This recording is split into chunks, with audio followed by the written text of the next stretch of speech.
আসসালামু আলাইকুম, কেমন আছেন সবাই? তো আজকে নিয়ে আসলাম Redmi Note 12 সিরিজের 4G যে ভেরিয়েন্টটি আছে সেটির ভিডিও নিয়ে। তো Redmi Note 12 4G এই হ্যান্ডসেটটি অনেক আগে লঞ্চ হয়ে গেছে বাংলাদেশে। তো আপনারা মোটামুটি সবারই রিভিউ দেখে নিয়েছেন। তো নতুন করে রিভিউ করার মতো তেমন কিছু নেই।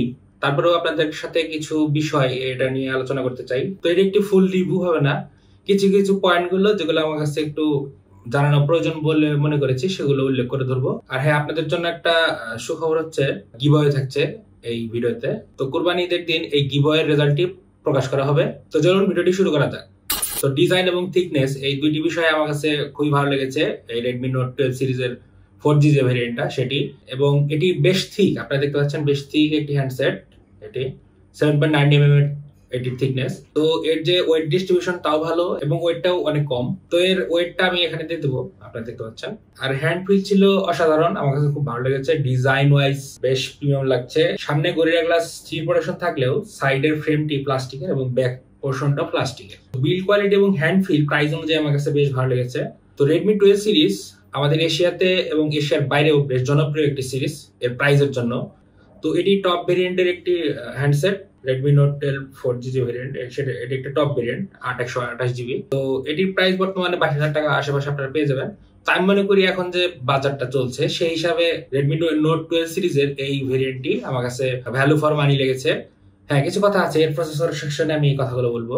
তো ডিসপ্লে আমার কাছে ভালোই লেগেছে। 6.67 ইঞ্চির একটি AMOLED ডিসপ্লে, যাতে আপনারা 120 হার্জ রিফ্রেশ রেট পাচ্ছেন। এবং এটি গেমিং এর সময় কিছুটা বুস্ট আপ করলেও প্রসেসরের কারণে কিছুটা ফল ব্যাক করে, সেটা প্রসেসর সেকশনে আলাপ করব। এখানে 120 হার্জ রিফ্রেশ রেটের সাথে সাথেও আপনারা 1200 নিটস এর পিক ব্রাইটনেস পাচ্ছেন। এবং ডিসপ্লেটি AMOLED ডিসপ্লে এবং এর কালার অ্যাকুরেসি ভালোই ছিল। এবং কন্টেন্ট ওয়াচিং বেশ উপভোগ করবেন আপনারা। হ্যাঁ, একটা কথা বলার আছে, সেটি হচ্ছে এটি স্পিকার সেকশনে বটম ফায়ারিং স্পিকার ইউজ করা হয়েছে, যেটি আমার কাছে কিছুটা ডাউনসাইড লেগেছে। কিন্তু এখানে আপনারা 3.5mm হেডফোন জ্যাক পেয়ে যাবেন। এত স্লিম একটি ডিভাইসের ক্ষেত্রে 3.5mm হেডফোন জ্যাক দেওয়া হয়েছে, এটি বেশ ভালো লেগেছে আমার কাছে।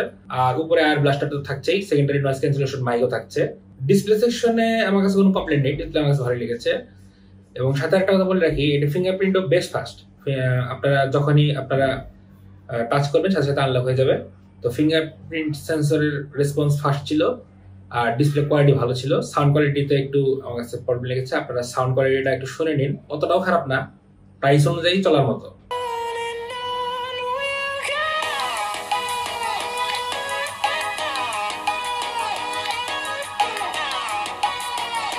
তো চলে যাচ্ছি পারফরম্যান্স সেকশনে।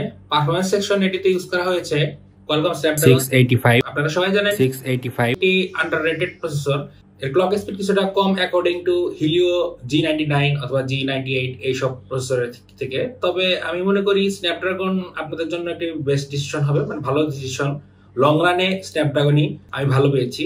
তো সেক্ষেত্রে আমার কাছে Qualcomm এর প্রসেসরগুলোই ভ্যালু ফর মানি মনে হয়। সেটা একটু আন্ডারক্লক ভার্সন হলেও আপনারা কিন্তু সুবিধাটা আপনারা জানেন অলরেডি। মিডিয়াটেকের থেকে Qualcomm ফার বেটার, কিন্তু মিডিয়াটেক ইদানিং যে কাজগুলো করছে সেক্ষেত্রে প্রমিসিং মনে হচ্ছে যে অনেক ভালো করছে মিডিয়াটেক। আমিও শেয়ার করছি না মিডিয়াটেক খারাপ করছে, কিন্তু তারপরেও দিন শেষে আস্থার ক্ষেত্রে আমরা সবাই স্ন্যাপড্রাগনকে সাজেশন দিয়ে থাকি আমরা সচরাচর। তো এটা জাস্ট বলা যে মিডিয়াটেক স্ন্যাপড্রাগনের কাছাকাছি চলে যাচ্ছে, ওই হিসাব করলে আপনারা অনেক কথাই বলা যায়। তো ওই হিসাবে গেলাম না বিস্তারিত।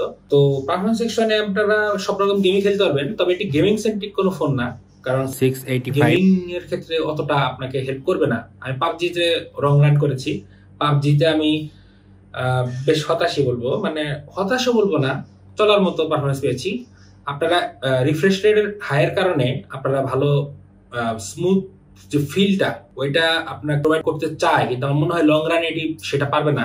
তার মেইন কারণ হচ্ছে আপনারা যখন গেম খেলবেন, গেমে অ্যাকশন মোমেন্টগুলোতে এটি আটকে যায়, স্মুথ না ততটা, কিন্তু রিফ্রেশ রেটের কারণে কিছুটা কভার করে নেয় 120 হার্জ রিফ্রেশ রেটের কারণে, কিন্তু ল্যাগি ফিলটা আছে। কিন্তু ফ্রি ফায়ার এবং সিওডির ক্ষেত্রে ব্যাপারটা অন্যরকম, বেশ ভালো পারফরমেন্স দিয়েছে সিওডি এবং ফ্রি ফায়ারে।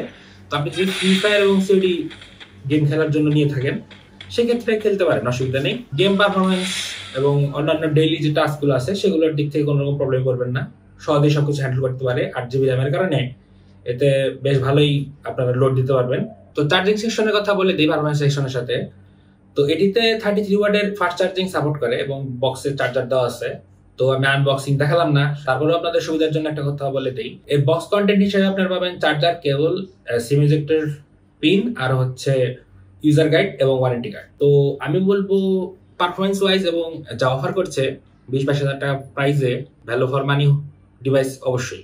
আর শাওমির প্রতি আমাদের সবারই একটু সফট কর্নার আছে, কিন্তু বিগত কয়েক বছর ধরে শাওমি যা শুরু করেছে, বিশেষ ক্ষেত্রে পোকো যা শুরু করেছে, যে আপডেটের মাধ্যমে set date, display issue, motherboard issue, camera কাজ করছে না, হ্যাং হয়ে যাচ্ছে, এগুলো তো আছেই। তারপরে আমি বলবো এই বাজেটে শাওমি খারাপ করেনি সেটটি, কিন্তু প্রাইসটা যদি 18 অথবা 19-এর মতো থাকতো তাহলে আরো বেশি আপনাদের রেকমেন্ড করা যেত।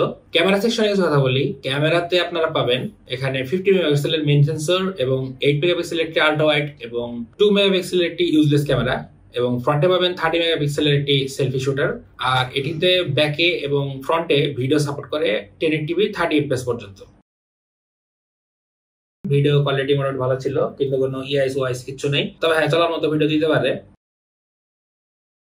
আপনারা কাজ চালাতে পারবেন এই ভিডিও দিয়ে। আর ফ্রন্টের ভিডিও ক্যামেরাও খারাপ না, চলার মতো। আপনারা অনেকেই জানেন শাওমির ডাইনামিক রেঞ্জ এখনো অতটা ইমপ্রুভ হয়নি, সে ব্যাকগ্রাউন্ড একদম ঝলসে ফেলে। আর যদি আপনারা ফোকাস লক করে একটু ব্রাইটনেস বাড়িয়ে দেন তাহলে তো কথাই নেই, আপনার সাবজেক্টটি সাদা হয়ে যাবে। আর পোর্ট্রেট যে মোডের শটগুলো দেখতে পাচ্ছেন, সেক্ষেত্রে আমি বলবো পোর্ট্রেটের এজ ডিটেকশন ভালো ছিল, কিন্তু কিছু কিছু সময় মিসম্যাচ করে, কিছু কিছু সময় এই এজ গুলো একটু মিসম্যাচ করে। আর 50 মেগাপিক্সেলের যে ছবিগুলো আউটপুট, সেগুলো আমি বলবো আপনি যদি নর্মাল মোড এবং 50 মেগাপিক্সেল মোডের মধ্যে আপনারা যদি কম্পারিজন করে দেখেন, আপনার কাছে কিন্তু কালার সাইন্স এবং পিকচার কোয়ালিটি, যদিও 50 মেগাপিক্সেলের সাইজ বড় এবং পিকচার আপনারা ডিটেলস বেশি পাবেন, কিন্তু আউটপুটটা কিন্তু যেটা নর্মাল মোডে সেটাই আমার কাছে ভালো লেগেছে। আপনাদের কাছেও আশা করি ভালো লাগবে। হ্যাঁ, তবে একটা কথা বলবো, ওয়াইড অ্যাঙ্গেল এবং মেন অ্যাঙ্গেল লেন্সের মধ্যে বেশ কালার ডিফারেন্স আছে, স্বাভাবিক থাকবেই, কারণ আপনারা জানেন যে ওয়াইড অ্যাঙ্গেল লেন্স গুলো যতটাই আপনারা বড় সেন্সর অথবা ভালো সেন্সর ইউজ করেন, অ্যাকুরেট কিন্তু দিতে পারে না। অ্যাকর্ডিং টু প্রাইস রেঞ্জ আমি মনে করি এই ক্যামেরা যা অফার করছে আমার কাছে কোনোরকম কমতি মনে হয়নি, এবং নাইট মোডেও ভালো আউটপুট দিতে পারে। নাইট মোড খারাপ ছিল না, চলার মতো ছিল। তো নাইট মোডের দুইটা শট আমি দিয়ে দিচ্ছি। নাইট মোড আমি বেশি ক্যাপচার করিনি কারণ অতটা ভালো লাগেনি। আর জি ক্যামেরার যে পোর্টটা, সেটি আপনারা ইনস্টল করতে পারবেন, ক্যামেরা টু এনেবল করা আছে। তো পোর্টটা এখনো লেটেস্ট পোর্ট আমি পাইনি, আমি পেলে নিচে কমেন্ট সেকশনে দিয়ে রাখবো অথবা ডিসক্রিপশনে পেয়ে যাবেন। তো ওভারঅল যে কোয়ালিটি, ক্যামেরা কোয়ালিটি আমি বলবো ভালো ছিল।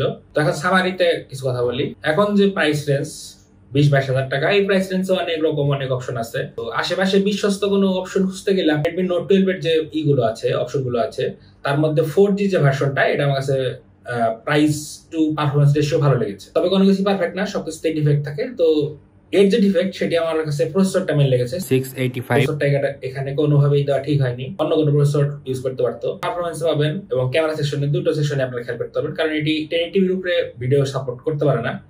এবং পারফরমেন্স সেকশনেও কিছু ডাউনগ্রেড আছে, যেটি হিলিও G99 এর থেকে ডাউন। আপনারা নিজেরাও বুঝছেন, আন্তর্জাতিক স্কোর দেখেই কত বুঝতে পারতেছেন। তো হ্যাঁ, ক্যামেরা এবং পারফরমেন্স সেকশনে আমি একটু ডাউনগ্রেড পেয়েছি। এছাড়া অন্যান্য সব ডিপার্টমেন্ট আপনার বলবো অ্যাকর্ডিং টু প্রাইস ভালো ছিল। তো ভিডিওটি কেমন লেগেছে অবশ্যই কমেন্ট করে জানাবেন। আর হ্যাঁ, গিভঅ্যাওয়ে নিয়ম হচ্ছে আপনাকে এই ভিডিওটা না টেনে পুরোটা দেখতে হবে, এবং এই সেটের কি আপনার কাছে ভালো লেগেছে এবং কি খারাপ লেগেছে সে বিষয়ে নিচে জানাবেন, একটা লাইক দিবেন আর চ্যানেলটা সাবস্ক্রাইব করবেন। তো কোরবানি ঈদের দিন এর গিভঅ্যাওয়ের রেজাল্ট আপনাদের সামনাসামনি লাইভে এসে জানাই দেওয়া হবে। অবশ্যই চ্যানেলটি ফলো করবেন। এই পর্যন্তই, দেখা হবে পরবর্তী ভিডিওতে। সবাই ভালো থাকবেন। আমি হাজির হয়ে যাবো নতুন কোনো ভিডিও নিয়ে। আজকের মতো বিদায়।